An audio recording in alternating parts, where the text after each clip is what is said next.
Hey guys, J here, and today I'm back with another tutorial teaching you about Backtesting.py. If you don't already have this installed, make sure to get this installed so you can follow along. Pip install backtesting. Everything else you'll need is going to be a Polygon account with the dependency installed, a technical analysis library dependency. If you can't get that installed, I found better luck installing it manually, and I'll have this link down in the description. Just make sure you have the correct Python version and Windows install.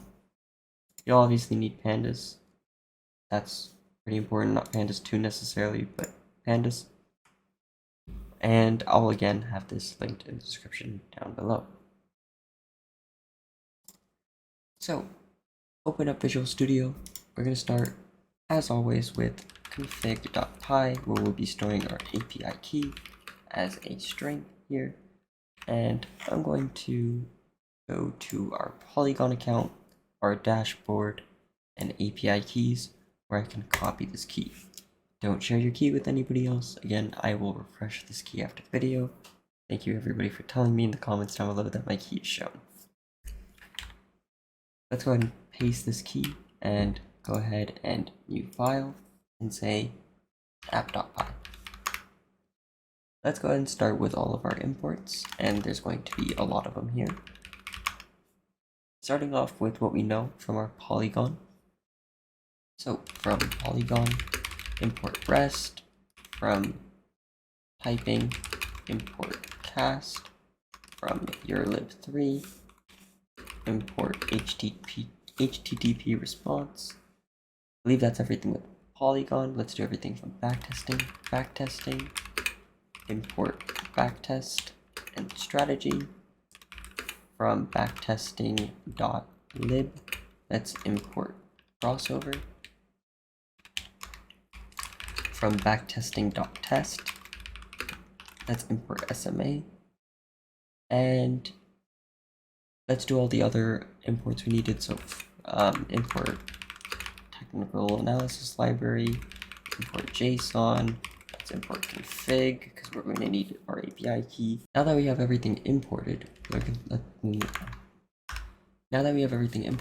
go ahead and say API key is equal to config.api key. I almost just pasted the API key again. And per usual, let's connect to polygon.io with client equals. So it's going to be stored in client rest.rest client and pass that API key in. Oh. Let's get that aggregate data of whatever stock you're choosing or whether you're looping through many stocks. Let's go ahead and say ags is equal to cast. Let's start with HTTP response and then our client get ags. Put in whatever your data you want. So let's say Apple as a good example stock. That is definitely not Apple's stock. There we go. And 1 for the multiplier, day for the time span. And then your date, again, you can make these variables. I'm going to hard code them. Let's say 2019 to 2023. And adjusted true, raw true. And everything's now stored into ags. So previously we would just loop through this JSON data and pick what we needed. So speaking of that, poly data is equal to json.loads ags.data. But instead, let's make a data frame. So using Pandas, we can say df for data frame is equal to pd.data. Oh, did I not import? I did not import Pandas. Import Pandas as pd.data frame, and here we pass in poly data. So when we run this and print df, hopefully what we see is a very organized look at the data we pulled from Polygon. Hey look, we got the ticker, query count results, and the results, but you can see it's stored all weird. We just want the bar data. In fact, we want the JSON kind of stored aspect inside of here. Or I should say like dictionary inside of here. So in order to do that, we can say polydata. So in between here, polydata equals polydata results. Now running this again, you see that we have just the bar data for each day. Notice how our days here are not days, but they're numbered. Well, that's not very useful, so let's make the index of this data frame not only appropriate for what backtesting prefers, but indexed with the actual dates. Speaking of the format that it prefers, we're going to be setting that up by saying d is equal to, we'll have the open data, and that will be our data frame, everything that's in the open. And this pattern repeats for everything else we need. So it goes hi, df, and that's h. It goes low data, so low, and that's df l, and then close, and that's dfc. Optionally, you can put the volume, I forgot the check marks, volume, df, and v. Since this is the format it's going to want, we just have that set up and ready, but we still need to get the dates, and we know the dates are stored in that t variable. I believe we look here, it has the t. Now notice this is a millisecond time format, so like previously, what we did in other tutorials in the past is we looped through and picked out what we needed. Let's do that. So first, let's make a dates array so we can get through all the append all the dates that we need. And we can say for bar in poly data, for item in bar, if that item is equal to, and we're looking for t, then we want to append that, right? So dates.append, and we don't want to just append that value, we want to change it. So pd timestamp the, not dates, but the bar item. We'll tell it that the time zone, timestamps, not timestamps, but timestamp. And we'll tell it that the time zone is GMT and that the units is milliseconds. Now that we almost have everything prepared, we can finally make our final data frame, which will be equal to pd.dataframe of the new format that we made that contains all the values from our previous data frame. And we can now change that data frame's index, like I was talking about, to dates. Now we can look at the difference of these two data frames by printing both of them out. So if I run this, expand my terminal, so we can see both of them, we see that this just has the volume weight, how Polygon gave it to us. But now we have a date stamp, and I believe that is too much data for backtesting. So real quick, we'll say .date, and if I run this again, it looks a little cleaner. We have the dates as our index. We have all the open values, the high values, the low, the close, and volume. It's very legible and what the class backtest needs. This, however, is just a load of garbage, and we don't need to look at this anymore. So we can not print that. Now let's go ahead and get into the actual backtesting. We made it. So class tutorial SMA cross, and we pass in strategy here.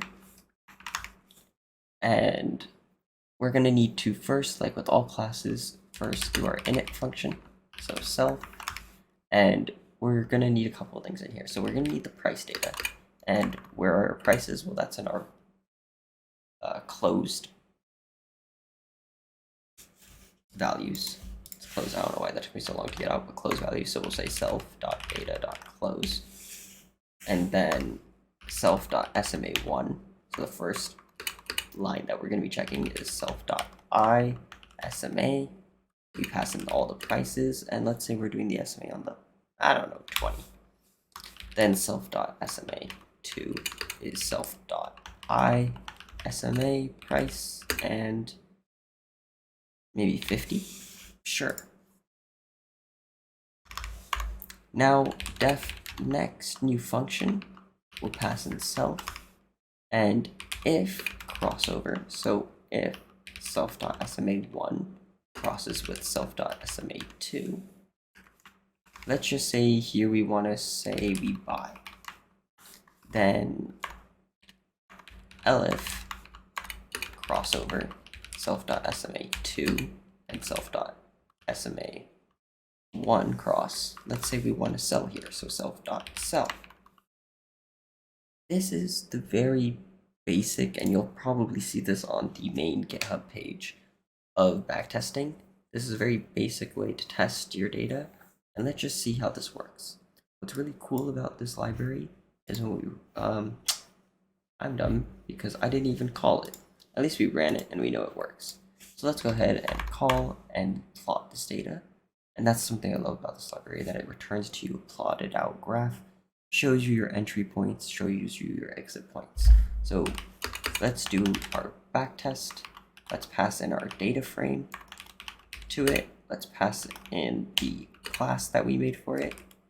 Let's set it a commission amount, and let's say the commission amount here is 2. And here again, optional exclusive orders, I'm going to set that equal to true. Stats equals bt.run, and then bt.plot. Now we're ready to see all of our data. Let's see, we made 10 trades. Our max drawdown was minus 29. Okay, this wasn't that great of a trade. Actually, this one was pretty decent. I don't know why I'm analyzing this, but as you can see, this is what it gives you. It shows you your SMA crossover, your entry points, your exit points, and it's a really, really cool tool. Now you might be wondering why I made you download the technical analysis library. And this is where I'm going to kind of give you an introduction on how this backtesting can be improved and how you can put your own scans and own data into this and make it a little more unique. So let's make a new class here. And I'm going to call it tutorial RSI. I never know how to spell oscillation. Oscillator. Sure. Let's pass in strategy again. And for our initializing function, where we pass in self, again, here, we're going to just need to pass self.rsi, and we'll need our TA-lib library, which has an RSI function. We'll need the self.data.close and self.rsi window. And we need to define this window. So above this initializing function to the class, let's make some private variables in here. Upper bound, let's say the upper bound of RSA, what's the classic one? 70, and our lower bound will be 30, and our RSI window, let's say it's 14. Now, in our next function here, we do the same thing, just with our RSI and our bounds. So def next self, and let's say if that crossover with self.rsi and self.upper bound, then self.position close. Again, elif crossover self.rsi or lower bound self.rsi, and we'll do self.buy.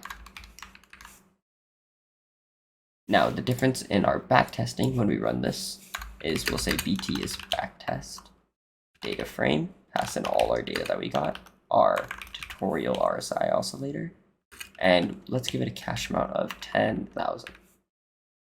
Again, stats equals bt.run and bt.plot. Run this, wait for it. It has no attribute RSI. That is a lie because I defined it in itself.